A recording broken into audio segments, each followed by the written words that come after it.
Fitaterana andranomamy sy andranomasina Herendoza. Tandremo laifa tokana ny aina.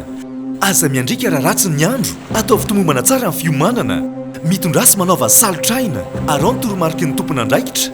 Azao ireo fepetra momba amin'ny fitaterana anaty rano. Ianareo mpanamory-lakana sy vedety madinika misy motera, manarà ny fiofanana natokana ho anareo any amin'ny maso ivony APMF akaiky anareo indrindra. Raha misy ny tampoka na ny loza, ampandreneso ny APMF sy ny zandary ary manam-pahefana akaiky anao indrindra.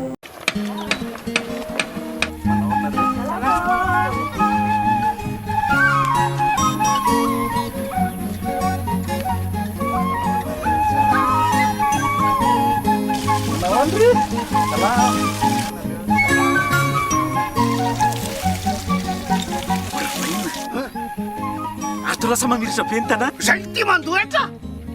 Mana tena fampandrosoana nefa tsy manefa na ariary azo. Baka everina tonga fotsiny am'izao. Zay nareo zay tsy. Raha tiana mandroso ny tanàna, aloavy ny etranao.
Nangatoka fa nitaky fa veny filoham-pirenenanay eto Anosibe.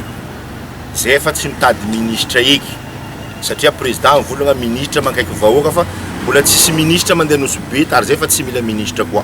Fa zahay mila fa veny présidentanay eto ary hentitra zay atao amin'ny préfet fa raha tsy mahazo valiny zahay amin'ny larobiany fahatongavana filoham-pirenena dia hidina an-dalabe izahay hitaky zay nizona izay. Zay zany ambangovango ny resaka natao tamin'ny préfet ny Anosibe.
torasa mamiritra be ny tanàna. Zay ty mandoetra mana tena fampandrosoana nefa tsy manefa na ariary azo baka everina tonga fotsiny am'izao. Zay nareo zay tsy. Raha tianao androso ny tanàna aloavy ny etranao. Fitaterana andranomamy sy andranomasina Herendoza tandremo lahy fa tokana ny aina. Aza miandrika raha ratsy ny andro, ataovy tomombana tsara ny fiomanana, mitondrasy manaova salotraina, arao ny toromarika ny tompon'andraikitra. Ajao ireo fepetra momba ny fitaterana anaty rano, ianareo mpanamory-lakana sy vedety madinika misy motera, manarano fiofanana natokana ho anareo any amin'ny maso ivony APMF akaiky anareo indrindra. Raha misy ny tampoka na ny loza, ampandreneso ny APMF sy ny zandary ary manam-pahefana akaiky anao indrindra.